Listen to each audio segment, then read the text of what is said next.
এত বছর বিদেশ মানছে করে দেখ আর ভাল লাগে না। ভাই একা একা কি কইতাছেন? আরে ভাই আব্বারে কইছি কিছু টাকা পয়সা দেন, ব্যবসা ট্যাবসা করি। কয় দেশ ব্যবসা করে কোনো লাভ নাই, বিদেশ যাও অনেক টাকা কামাইবি।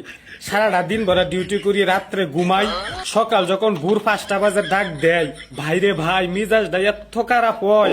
মাঝে মাঝে কই আমারে বিদেশ ফাড়াইছে কেডা, এটা বাপ না কেউলা বাস। আপনার আব্বাও কি বিদেশ তাহে? হ ভাই, কোন দেশে? সুইজারল্যান্ড। দুরুমিয়া সুইজারল্যান্ড। ইংরেজিতে নাম তো শুদ্ধ করে কইতারি না। আমনে কি এই রেল স্টেশনের বস? না ভাই আমি কুলি। কুলিতে এত কথা কসকে, দেখলো আয় আমার সাথে। শালাইয়া কি বিদেশ করে আইছে না রিস্কা চালাই আইছে? হাত এত শক্ত, উরি মা। Likey